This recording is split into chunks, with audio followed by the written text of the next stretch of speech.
Hello to everyone watching this video. My name is Kaya Higginbotham, and this is my Geography in My Backyard video for my physical geography class.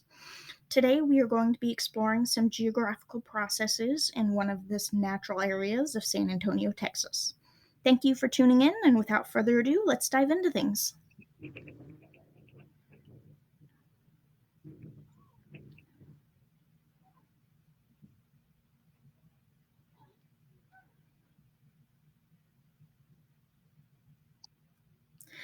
In this video, we will be visiting the beautiful park that is Crown Ridge Canyon Natural Area, also known as Crown Ridge Canyon Park.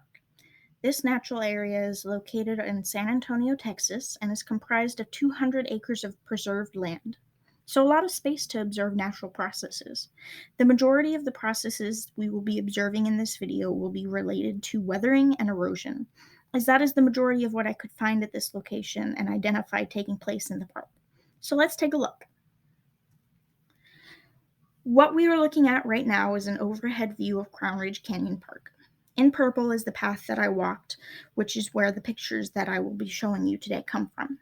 I walked almost 2 miles visiting this park, so that gave me a lot of opportunities to document my findings and observations. And now that I have explained all that I need to explain about this park and my trip to it, let's take a look at the actual processes that I was able to observe here. The first process I encountered at this park was denudation. This is because I came across the remnants of a stream that ran across one of the trails that I walked.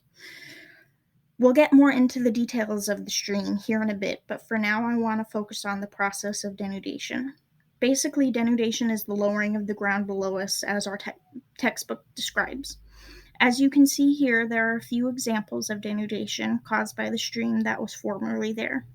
Weathering, shown here by the smoothing of a rock by running water, erosion, shown by the stripping away of land by a stream, and deposition, shown by the deposit of small rocks at the bottom of the ditch. Here, I was able to find some examples of biotic weathering. This is where living things help break down rocks little by little. You can find a lot of examples of biotic weathering easily in parks like this, and even you can really do it yourself, technically. The examples I found on this trip were those of the plant variety rather than the sentient beings doing the job. The first one is with the moss climbing all over the rocks and helping break down it little by little. And the second of a tree that has already done some pretty major damage to the rocks below. Next up, I stumbled upon something that I was actually kind of surprised to see, an example of exfoliation, which is when layers of rock are separating from each other due to weathering. In this picture, you can see where the layers of rock are being stripped away to uncover more rock, possibly a result of climate weathering, just because of how hot it gets here in San Antonio. In the next slide, you can see a picture where there is a type of chemical weathering present called carbonation. This is a cool little process where carbon dioxide mixes with water and creates a very weak acid that, when in contact with rocks, sometimes makes these little pebble-like indentions. This process is mostly seen in rocks like limestone, but can also be seen in other types of rocks as well. Lastly, here we are going to talk about this little stream that I found on the side of the trail that I was walking. Well, what used to be a stream anyways, as it appears to be all dried up. And with a quick check of the stream on Google Earth Pro using the history feature, you can see that it rarely has any significant flow to it. This is why I believe it to be an ephemeral stream.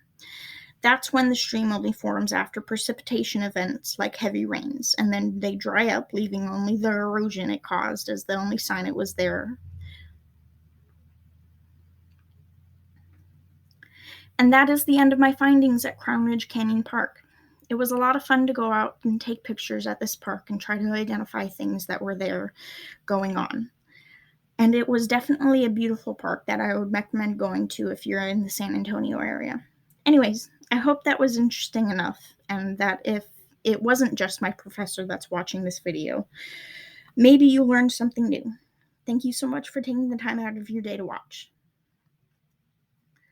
And this is just where I got all of my information saying that I took all the pictures myself.